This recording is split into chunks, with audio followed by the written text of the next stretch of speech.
휘몰아치는 칼바람 소리가 대지를 집어삼킬 듯 울부짖는 밤입니다. 하늘과 땅의 경계마저 지워버린 북방의 동토. 멸문지와의 활을 입고 유배된 이연의 거처는 말이 좋아 집이지 사실상 산짐승의 굴과 다를 바 없는 초라한 귀양지였습니다. 마른 나뭇가지가 추위에 못 이겨 툭툭 꺾이는 소리만이 정막을 깨우는 그때 이연이 깊은 한숨을 내쉬며 나직이 읊조립니다. 오늘 밤은 유독 바람이 차구나. 차라리 이대로 잠들어 깨지 않는다면 그것이 내게 허락된 마지막 자비일지도 모르겠어. 이연은 낡은 문틈으로 새어드는 찬바람을 막으려 누더기 같은 옷자락을 여몄습니다. 한때 한양에서 가장 고결한 선비라 칭송받던 그였으나 지금은 빛바랜 눈빛 속에 죽음만을 담고 있는 그림자일 뿐이었습니다. 그는 세상에 대한 원망도 남은 미련도 없었습니다. 그때였습니다. 갑자기 마당 한복판에서 둔탁하게 무언가 쓰러지는 소리가 들려왔습니다. 사나운 눈보라 소리를 뚫고 들려온 그 기이한 소리에 이연은 멈칫했습니다. 이 심산유곡, 인간의 발길이 끊긴 지 오래인 이곳에 올 차는 없었기 때문입니다. 이연은 조심스럽게 문을 열었습니다. 발을 내디딜 때마다 포드득거리는 눈 밟는 소리가 적막한 밤 공기를 가릅니다. 시린 달빛조차 얼어붙은 마당에는 검은 형체 하나가 쓰러져 있었습니다. 하얀 눈 위에 번진 선혈은 마치 비단 위에 엎질러진 진한 먹물처럼 기괴하고도 선명했습니다. 이연이 떨리는 목소리로 물었습니다. 사람인가? 이연이 다가가 그 형체를 조심스레 뒤집었을 때 그는 숨을 들이켰습니다. 검은 복면 사이로 드러난 얼굴은 창백하다 못해 투명한 여인이었습니다. 차가운 금속의 냄새와 비릿한 피냄새가 코끝을 찔렀습니다. 그녀의 품 안을 살피던 이연의 손끝에 거친 종이 한 장이 바스락거리며 걸려 나옵니다. 그것은 밀지였습니다. 삐뚤빼뚤하지만 단호한 필체로 적힌 글귀는 이연을 공포에 몰아넣기에 충분했습니다. 유배자 이연을 참하여 가문이 씨를 말려라. 이연의 손이 파르르 떨리기 시작합니다. 심장 박동 소리가 귓가를 때릴 듯 커져갔습니다. 그녀는 자신을 죽이러 온 살수였습니다. 여인이 쥐고 있는 단검에 섯을 펄은 날이 달빛을 받아 번뜩였습니다. 이 여인을 살려두면 내일 아침 자신은 목이 잘린 시신으로 발견될 것이 불보듯 뻔한 일이었습니다. 이연은 잠시 침묵했습니다.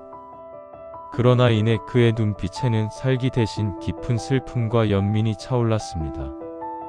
그는 칼을 드는 대신 차갑게 식어가는 여인의 손을 조심스레 감싸 쥐었습니다.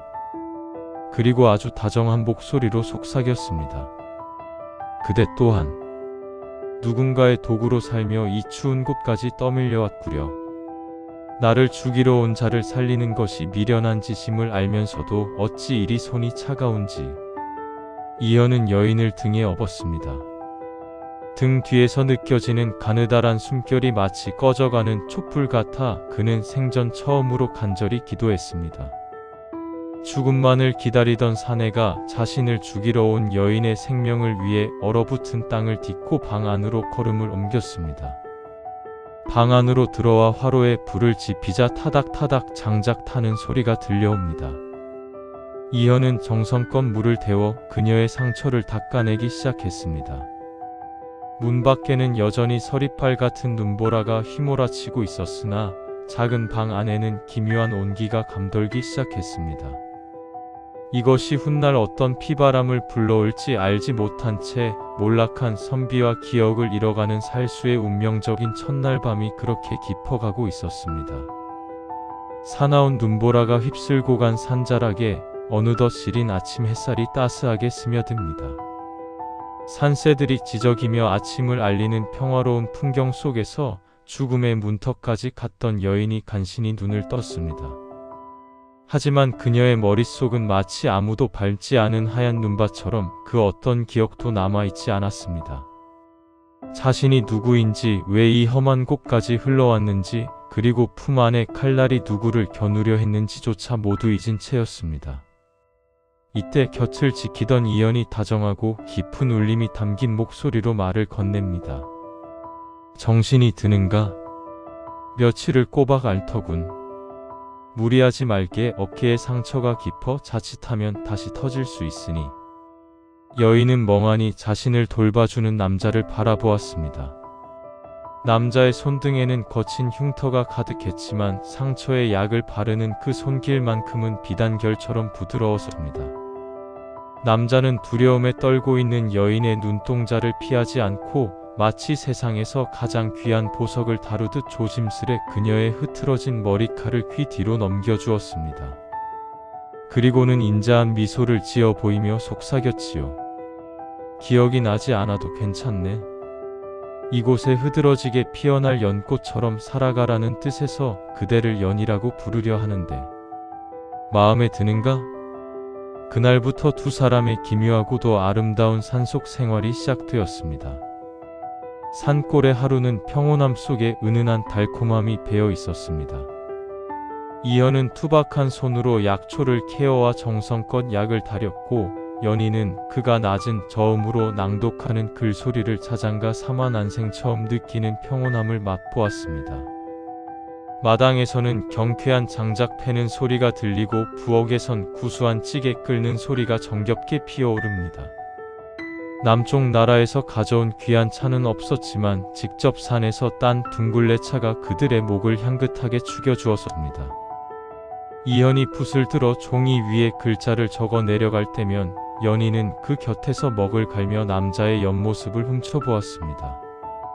먹을 갈던 손길이 닿을 듯 말 듯 가까워질 때마다 연희의 뺨에는 복숭아꽃 같은 분홍빛 생기가 돌았습니다.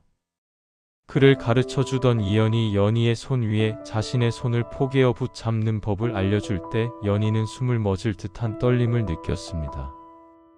그의 손바닥에서 전해지는 묵직한 온기가 온몸으로 퍼져나갔고 이연의 시선이 문득 연희의 입술에 머물렀다 수줍게 흩어지곤 했습니다.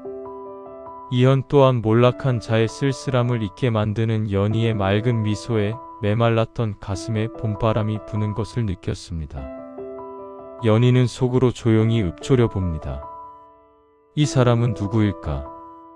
어찌하여 이 깊은 산속에 홀로 버려져 나 같은 이에게 이토록 다정한 것일까? 나의 과거가 피로 물든 어둠이었을지라도 지금 이 손의 온기만큼은 영원히 놓고 싶지 않다.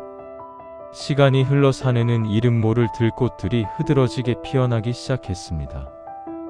꽃잎을 따 연희의 머리에 꽂아주던 이연의 손길은 애틋함 그 자체였고 두 사람의 시선이 마주칠 때마다 공기는 꿀처럼 달콤하게 가라앉았습니다.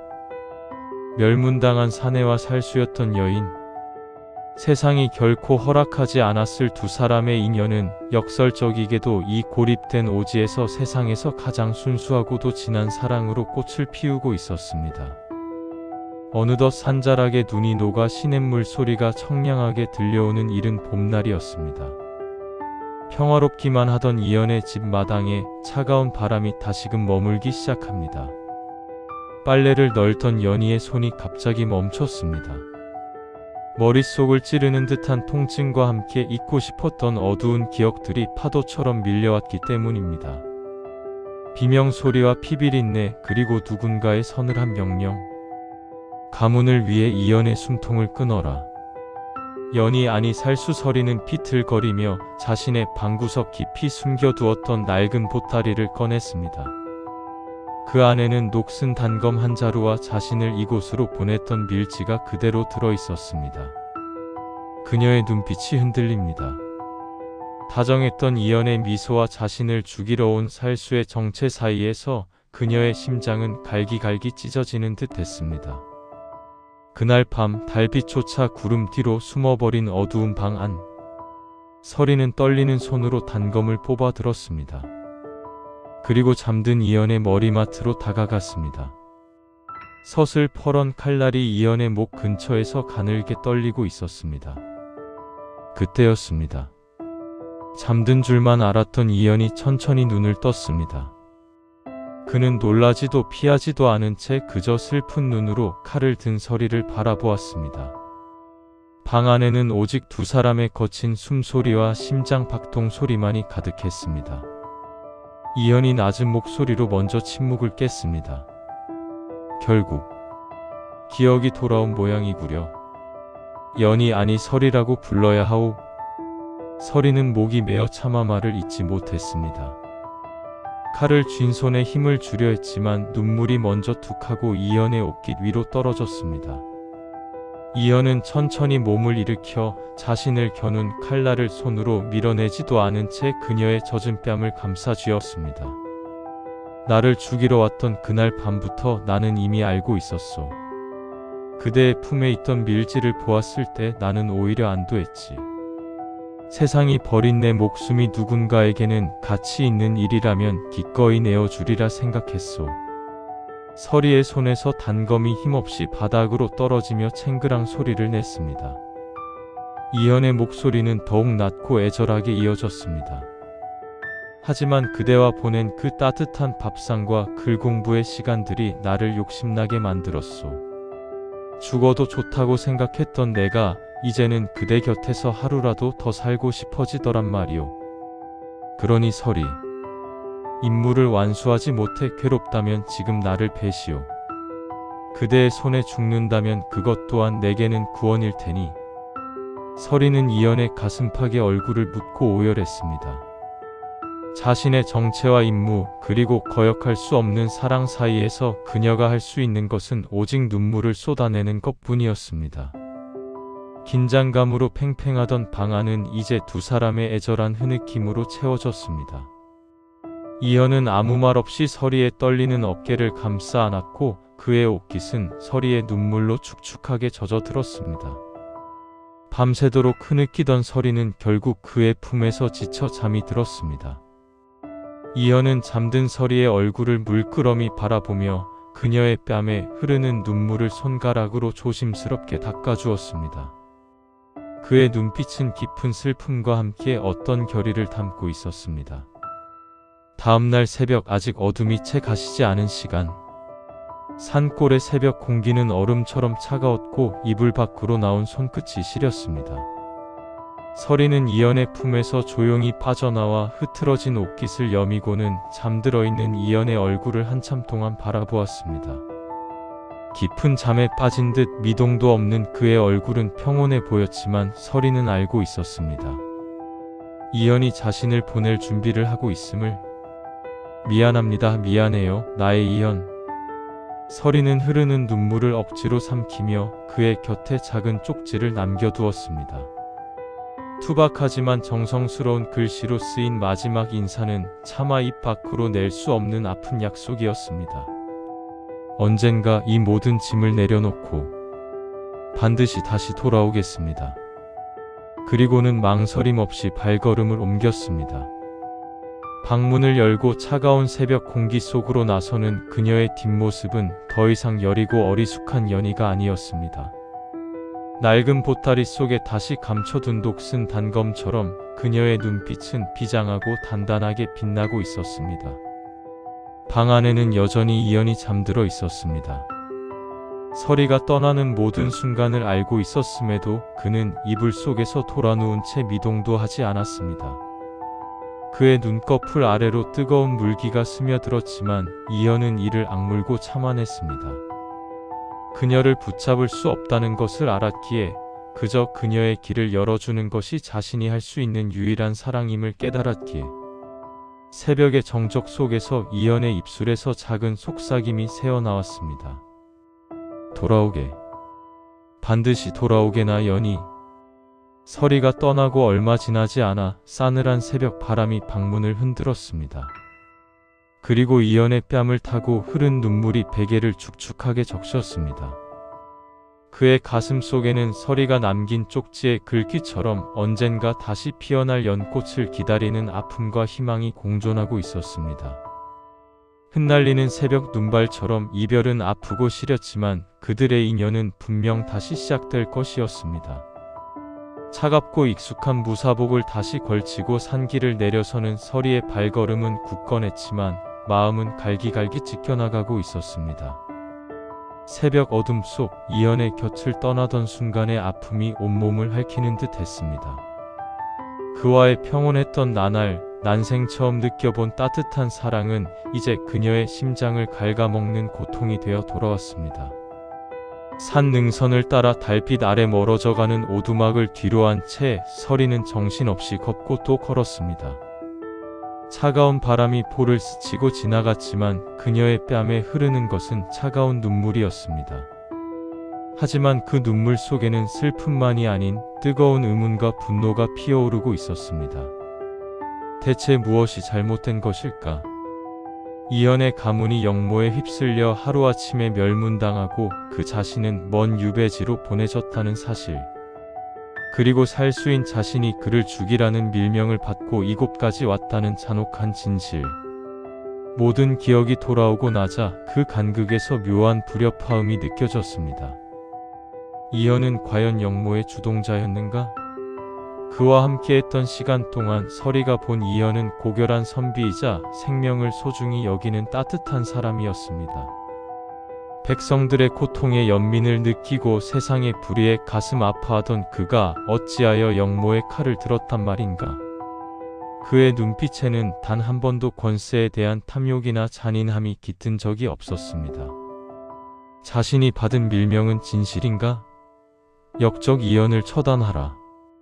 라는 간결하고도 냉혹한 명령. 하지만 이연을 죽여야 할 이유가 대체 무엇이었을까요?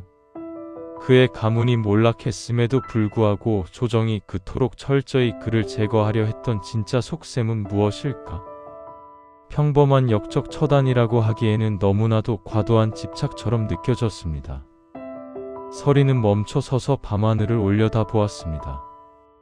수많은 별들이 빛나고 있었지만 그녀의 눈에는 오직 혼란스러운 어둠만이 가득했습니다. 자신이 보고 듣고 겪었던 이연이라는 사람과 살수의 임무가 지시하는 역적 이연의 모습이 너무나도 달랐기 때문입니다.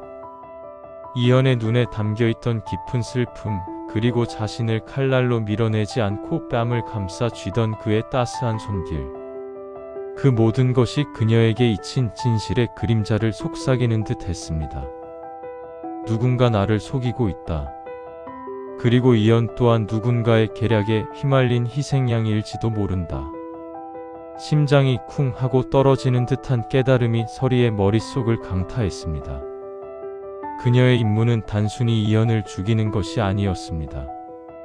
어쩌면 그를 죽이는 행위 자체가 거대한 음모를 완성시키는 마지막 조각일지도 모른다는 섬뜩한 예감이 들었습니다. 자신의 잃었던 기억처럼 이연의 가문이 몰락한 진실 또한 누군가에 의해 감춰져 온 것이 아닐까. 서리의 눈빛이 다시 한번 차갑게 빛났습니다. 이번에는 슬픔이나 체념이 아닌 진실을 파헤치려는 강한 의지가 담긴 눈빛이었습니다. 그녀는 더 이상 누군가의 명령에 움직이는 꼭두각시 살수가 아니었습니다. 이연을 향한 사랑이 그녀를 맹목적인 복수의 도구가 아닌 잊힌 진실을 쫓는 투사로 바꾸어 놓은 것입니다. 그녀의 발걸음은 이제 복잡한 감정으로 무거워졌지만 방향은 더욱 확고해졌습니다. 서리는 이연에게 언젠가 돌아오겠다고 약속했습니다. 그리고 그 약속을 지키기 위해서라도 먼저 이연과 자신을 둘러싼 거대한 어둠의 실체를 밝혀내야만 했습니다. 서리는 다시 한양이 내려다 보이는 남산 자락에 섰습니다. 화려한 불빛 아래 숨겨진 도성의 공기는 산속의 그것과는 달리 피와 욕망의 냄새로 가득했습니다. 그녀는 이제 살수 서리가 아닌 진실을 쫓는 사냥꾼이 되어 그림자 속으로 스며들었습니다. 그녀가 가장 먼저 향한 곳은 자신이 몸담았던 살수 집단의 비밀 거점이자 모든 정보가 모이는 만월각이었습니다. 서리는 어둠을 틈타서고 깊숙한 곳에 보관된 비밀 기록들을 뒤지기 시작했습니다. 먼지 쌓인 기록들 속에서 그녀는 마침내 10여 년 전 자신의 가문과 이연의 가문을 동시에 파멸로 몰아넣었던 이모년의 미략에 대한 단서를 찾아냈습니다. 기록에 따르면 당시 세력을 확장하던 이연의 가문 청주 이씨과 서리의 가문 안동 김씨 일부 세력은 왕권을 위협한다는 명목으로 숙청되었습니다. 하지만 실상은 달랐습니다. 당시 권력을 독점하려던 영의정 최치원과 그의 무리가 자신들의 비리를 덮기 위해 두 가문의 가짜 서신을 심어 역모를 꾸며낸 것이었습니다. 서리는 충격적인 사실을 마주했습니다. 가문이 멸문당하던 날 어린 그녀를 살려준 것은 자비가 아니었습니다. 최치원은 장차 이용 가치가 있을 가문이 생존자를 거두어 살수로 키워냈고 그들의 기억을 조작하여 서로를 향한 칼날이 되게 만들었습니다. 즉, 서리는 자신의 부모를 죽게 만든 원수의 밑에서 손과 발이 되어온 셈이었습니다. 최치원에게 이현은 단순한 유배객이 아니었습니다. 이현의 아버지가 죽기 직전 최치원의 역모 조작 증거를 어딘가에 숨겼고 그 비밀을 아는 유일한 생존자가 이현이었기에 반드시 입을 막아야 했던 것입니다. 아버님, 어머님, 저는 원수의 품에서 칼춤을 추고 있었던 것입니까? 그 깨끗한 분에게 묻히라 명했던 피가 사실은 우리 모두를 삼킨 자들의 것이었다니. 서리는 바들바들 떨리는 손으로 기록을 움켜쥐었습니다. 눈물조차 나오지 않는 처참한 진실 앞에서 그녀의 눈은 핏핏 분노로 타올랐습니다. 얽히고 설킨 실타래의 끝에는 이현의 사랑이 아닌 거대한 음모의 괴물이 도사리고 있었습니다. 그녀는 이제 결심했습니다. 이 더러운 실타래를 푸는 유일한 방법은 가위로 끊어내는 것이 아니라 그 실을 쥐고 흔드는 자의 목을 베는 것임을. 서리는 어둠 속에서 녹슨 단검을 다시 갈기 시작했습니다. 그 칼날 위로 비친 그녀의 눈동자는 더 이상 흔들리지 않았습니다. 영의정 최치원의 저택은 탐욕으로 쌓아 올린 성벽처럼 높고 견고했습니다. 하지만 진실을 깨달은 살수 서리의 앞길을 막을 수 있는 것은 아무것도 없었습니다. 그녀는 어둠보다 더 짙은 침묵 속에 저택의 담장을 넘었습니다. 10걸음, 5걸음, 이제 곧 원수의 숨결이 닿는 곳이다. 아버님, 이 칼날의 서린 하늘 보소서. 서리는 그림자처럼 움직여 최치원의 침소로 침투했습니다. 사방에서 달려드는 호위 무사들의 칼날을 종이 한 장 차이로 피하며 그녀는 단 한 번의 망설임 없이 복수의 길을 열었습니다. 그녀의 검술은 예전처럼 무미건조한 살인의 기술이 아니었습니다. 그것은 빼앗긴 세월과 짓밟힌 가문이 명예를 되찾으려는 처절하고도 아름다운 검무였습니다. 마침내 겁에 질린 최치원의 목 앞에 녹슨 단검이 닿았을 때 서리는 그가 감추어 두었던 마지막 퍼즐 조각 이현의 아버지가 목숨과 맞바꾸어 숨겼던 진짜 역모 조작 밀서를 손에 넣었습니다. 내 놈의 탐욕이 두 가문을 도륙하고 나를 네 개로 키웠구나. 하지만 똑똑히 보아라. 네가 죽였다 믿었던 그 가문이 핏줄이 오늘 너의 죄악을 끝내러 왔다. 서늘한 달빛 아래 최치원의 단마디 비명과 함께 10여 년을 이어온 악연의 고리가 끊어졌습니다. 서리는 불타오르는 영의정의 저택을 뒤로하고 피 묻은 밀서를 가슴에 품은 채 대궐로 향했습니다. 임금 앞에 직접 나아가 가문의 결백을 증명하고 유배지에 홀로 남은 이현의 사면을 받아내기 위함이었습니다. 날이 밝아올 무렵 서리는 온몸에 상처를 입은 채 대궐 문 앞에 섰습니다. 그녀의 손에 든 밀서는 이제 두 가문을 얽어맨 저주가 아니라 그들을 자유케 할 빛나는 증거였습니다. 대궐의 정전은 무거울 정도의 정적에 쌓여 있었습니다. 상처투성이의 몸으로 정전 한복판에 무릎을 꿇은 서리의 손에는 피로 얼룩진 밀서가 들려 있었습니다. 호위 장졸들의 칼날이 그녀의 목을 겨누고 있었으나 서리의 눈빛은 추상보다 더 서슬퍼런 기계를 뿜어내고 있었습니다. 전하, 이 밀서를 보소서. 이것은 영의정 최치원이 자신의 권력을 위해 청주 이씨와 안동 김씨 가문을 역적으로 몰아넣은 추악한 음모의 증거이옵니다. 서리가 밀서를 높이 치켜들자 정전은 술렁이기 시작했습니다.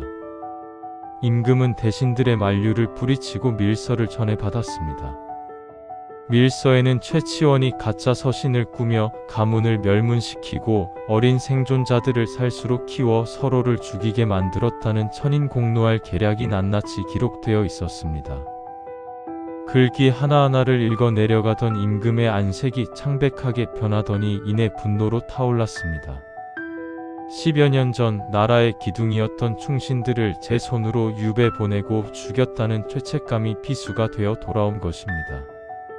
네, 내가 가련한 충신들을 원통하게 만들었구나. 여봐라, 즉시 어명을 내린다. 그 시각 먼 유배지의 오두막. 이현은 서리가 떠난 새벽 이후 마른 가슴으로 하루하루를 견디고 있었습니다. 그녀가 남긴 쪽지를 품에 넣고 언젠가 돌아오겠다던 그 약속만을 유일한 숨구멍으로 삼으며 살아가던 그에게 한 번도 상상하지 못한 소식이 당도했습니다. 말발굽 소리가 정막을 깨우고 어명을 든 금부도사가 마당에 섰습니다. 청주 이씨 이현은 들으라. 영의정 최치원의 대역죄가 밝혀졌으니 전하께서는 그대 가문의 누명을 벗기고 복권과 함께 즉시 한양으로 환궁하라 명하셨다. 이현은 멍하니 하늘을 올려다보았습니다. 억울함이 풀렸다는 환희보다 먼저 떠오른 것은 이 일을 가능케 했을 한 여인의 모습이었습니다. 상처 입었을 그녀의 몸, 피 흘렸을 그녀의 마음. 이현은 어명을 받드는 손을 파르르 떨며 중얼거렸습니다. 연희야, 그대가 결국 우리 모두를 구했구나. 한양 대궐에 사면 어명이 당도했지만 이현은 짐을 꾸리지 않았습니다. 가문의 폭권과 명예회복의 소식은 깊었으나 그의 마음 속에는 오직 한 여인의 모습만이 가득했습니다. 그는 알고 있었습니다. 서리가 모든 것을 걸고 이룬 이 기적이 그녀에게 또 다른 상처를 남겼을지도 모른다는 것을. 돌아오겠다는 약속을 지켜주었으니 이제 내가 그대를 기다릴 차례요. 이현은 금부도사에게 자신이 유배지에 남아 서리를 기다리겠노라 전했습니다. 모두가 의아해했지만 그의 눈빛 속에는 흔들림 없는 사랑과 믿음이 있었습니다. 그는 여전히 그 오두막에서 서리와 함께 가꾼 텃밭을 돌보고 그녀가 떠나기 전 깎아주었던 나무 인형을 바라보며 매일 밤별을 헤아렸습니다. 유배지의 쓸쓸함은 이제 서리를 향한 그리움으로 채워졌습니다. 그 시각 한양. 서리는 임금께 직접 밀서를 바치고 가문의 누명을 벗긴 후 모든 조사가 마무리되자마자 고를 떠날 준비를 했습니다. 폭권된 가문의 여식으로서 다시금 부귀영화를 누릴 수도 있었지만 그녀의 마음은 이미 유배지의 작은 오두막에 가 있었습니다. 가문이 복권되었으니 이제 남은 것은 그대뿐이옵니다. 도련님. 서리는 복잡한 한양의 거리를 뒤로하고 다시 산 길을 택했습니다. 살수의 옷도 화려한 한복도 아닌 평범한 여인의 차림이었습니다. 그녀의 보침 속에는 이현이 좋아했던 말린 과일과 함께 그녀가 정성껏 수놓은 작은 천조각이 들어 있었습니다. 긴 여정 속에서 서리는 지난날을 되새겼습니다. 살수의 삶을 살며 잃었던 자신을 찾아준 이현, 그리고 그와 함께하며 느꼈던 따뜻한 감정들. 그 모든 것이 그녀를 지치지 않게 하는 힘이 되었습니다. 때로는 거친 비를 맞고 때로는 차가운 밤 공기에 몸을 떨어야 했지만 그녀의 발걸음은 한결같이 약속의 땅을 향했습니다. 이현 도련님 기다리고 계시겠지요. 제가 곧 그대 곁으로 돌아가겠습니다. 긴 여정의 끝, 서리의 눈앞에 익숙한 풍경이 펼쳐졌습니다. 저 멀리 햇살 아래 나지막한 초가집 한 채와 작은 텃밭이 보였습니다. 마음은 이미 그곳에 가 닿았지만 서리의 발걸음은 조심스러웠습니다. 꿈결 같은 현실 앞에서 혹여 모든 것이 사라질까 두려웠기 때문입니다. 텃밭에 쪼그리고 앉아 어린 채소를 보살피는 이현의 뒷모습이 보였습니다. 여전히 그곳에서 약속을 지키며 자신을 기다리고 있던 그의 모습에 서리의 눈가가 뜨거워졌습니다. 그녀는 참았던 숨을 길게 내쉬며 마침내 떨리는 목소리로 그의 이름을 불렀습니다. 이현의 어깨가 움찔 떨렸습니다. 그는 마치 꿈이라도 꾸는 듯 천천히 고개를 돌렸습니다. 해질 노을빛을 등지고 서 있는 여인. 낡고 소박한 옷차림이었지만 이연의 눈에는 세상 그 어떤 빛보다 찬란했습니다. 그는 흙 묻은 손길도 잊은 채 서리를 향해 달려갔습니다. 서리 또한 망설임 없이 그에게 달려가 그의 품에 안겼습니다. 10년이 넘는 고통과 그리움, 그리고 그 모든 역경을 견뎌낸 두 사람의 만남은 그 어떤 말로도 표현할 수 없는 달콤하고도 애절한 순간이었습니다. 두 사람은 서로의 온기를 느끼며 한참을 그렇게 서 있었습니다. 해는 서산으로 넘어가고 붉게 물든 하늘 아래 두 그림자가 하나로 합쳐졌습니다. 이제 그들의 삶에는 더 이상 역모와 복수가 아닌 진정한 사랑과 평화만이 남을 것이었습니다. 유배지의 작은 초가집은 더 이상 쓸쓸한 공간이 아니었습니다.